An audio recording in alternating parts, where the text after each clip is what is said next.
जय माता दी। आज बहुत समय के बाद वीडियो बनाने का अवसर दोबारा मिल रहा है।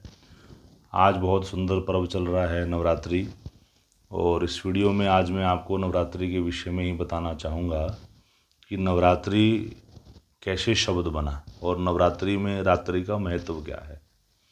विशेष करके आप अगर शब्द को देखें तो नवरात्रि, नव अहोरात्रि इति नवरात्रि, अर्थात 9 रात्रियों का जो समूह होता है उसी को नवरात्रि कहा जाता है। माता के यह 9 दिन बहुत ही सिद्ध हैं, शुभ हैं। इसमें विशेष ध्यान ये देना है कि जितने 9 दिन शुभ हैं उतने ही 9 रात्रि भी शुभ हैं, क्योंकि हमारे ऋषियों ने रात्रि का बड़ा महत्व दिखा है। जैसे दीपावली है, जन्माष्टमी है, होलिका दहन है, शिवरात्रि रात्रि पूजन है, और वैसे ही यह शिवरात्रि है, क्योंकि ऋषियों ने अनुसंधान किया, ऋषियों ने गहन सूक्ष्म विचार किया कि हमारे जितने भी पर्व हैं उनको दिन की उपेक्षा रात को ही इनका पूजन का विधान लिखा गया। क्योंकि जैसे जैसे सूर्यास्त हो जाएगा, सूर्य की जो तिरंगे हैं वो कम हो जाएंगी, ख़त्म हो जाएंगी। और कभी आप देखें कि आप दिन में किसी को आवाज़ लगाएं तो आवाज़ वहाँ तक पहुँचती नहीं है, परंतु अगर वही आवाज़ रात को लगाई जाए तो बहुत जल्दी वहाँ पर पहुँचती है। जो लोग रेडियो देखते हैं, रेडियो सुनते हैं, उनका रेडियो दिन में इतना अच्छा काम नहीं करता जितना अच्छा काम वो रात को करने लग जाता है, क्योंकि रात को सूर्य की किरणें मंद हो जाती हैं। उसी के साथ ही जो सुंदर किरणें हैं, जो जोड़ने वाली किरणें हैं, वो प्रारंभ हो जाती हैं। इसलिए जब भी नवरात्रि आए तो दिन में तो आप पूजन करें, यज्ञ करें, हवन करें, जो भी कर्म है शास्त्र में वो सब करने हैं, परंतु रात को बैठ करके आपने उसका बहुत सूक्ष्म रूप से अपनी प्रणव शक्ति को, अपनी ध्यान शक्ति को आपने माता के साथ जोड़ना है। जो भी गुरु मंत्र आपको मिला है उस गुरु मंत्र का जप आपने करना है। एकांत में बैठ करके स्फटिक की माला पर, लाल चंदन की माला पर या रुद्राक्ष की माला पर जो भी गुरु से आपको मंत्र मिला हुआ है उस गुरु मंत्र का आपने जाप करना है। ध्यान क्या रखना है कि लाल आसन पर बैठना है, पूर्वाभिमुख होकर के बैठना है, जमीन के ऊपर बैठना है, और सुखासन में बैठ करके आपने अपने गुरु मंत्र का जप कर लेना है। अब विशेष बात यह है कि जो 9 दिन की रात्रि है, सनातन धर्म में 4 पहर का दिन बताया है और 4 पहर की रात्रि बताई है। आप गिन लीजिए, पूरे दिन में 8 पहर हो गए और 9 दिन हो गए, तो 9 को जब 8 से गुना करेंगे तो 72 योग आएगा, 72।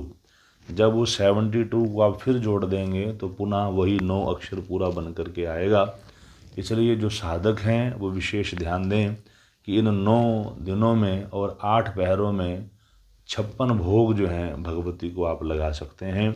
या जो ये 72 की संख्या को हमने जोड़ करके आपको बताया कि 7 और 2 जब हम जोड़ेंगे तो 9 ही बनेगा। इसलिए इन 72 पहरों में जो माता का पूजन करते हैं वो स्वयं सिद्ध हो जाते हैं। तो जो भी मंत्र आपको मिला है बड़ी शुद्धताई के साथ, पवित्रता के साथ, सत्यता के साथ आपने भगवती की आराधना को करना है।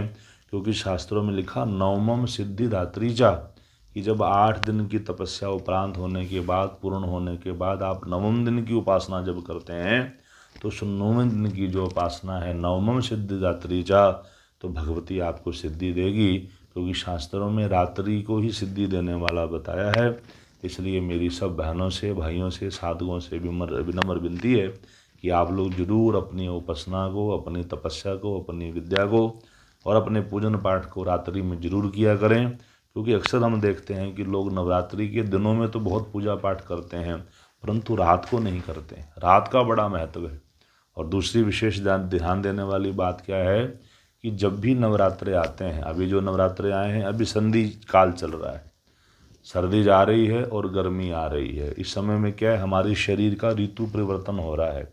हमारे अंदर जो प्राण वायु है, सूक्ष्म वायु है, उन सब का स्थानांतरण हो रहा है, रूपांतरण हो रहा है।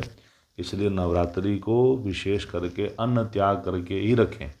जब आप अन्न त्याग करके इस व्रत को करेंगे 9 दिन, तो आपकी इम्यूनिटी बढ़ेगी, आपकी बौद्धिक प्रतिष्ठा जो है, बौद्धिक विकास होगा, शारीरिक विकास होगा, आपकी रोग प्रतिरोधक क्षमता भी बढ़ेगी। इसलिए विशेष ध्यान हमने क्या देना है कि जब भी नवरात्र पढ़ें, चाहे चैत्र के नवरात्र हों, चाहे शारदीय नवरात्र हों, उसमें अन्न का त्याग करके हमको सूक्ष्म फलाहारी चीज़ों को ग्रहण करना है। इससे हम बहुत से रोगों से बचेंगे, बहुत से लाभ, शारीरिक लाभ, मानसिक और बौद्धिक लाभ हमको प्राप्त होंगे। इसी विशेष सूचनाओं के साथ मैं आशा करता हूँ कि आप इस वीडियो को अच्छे से सुनेंगे और लोगों को शेयर करेंगे। और अक्सर जो भी गलतियां हमसे नवरात्रों में बन जाती है कि हम दिन में तो पूजा पाठ कर लेते हैं, रात को सो लेते हैं, इससे क्या है, पूरा फल नहीं हमको मिलता है। इसलिए प्रार्थना है सुबह भी पूजा पाठ करें और जितना हो सके रात्रि में बैठ करके भी भगवती की आराधना करें। जय माता दी।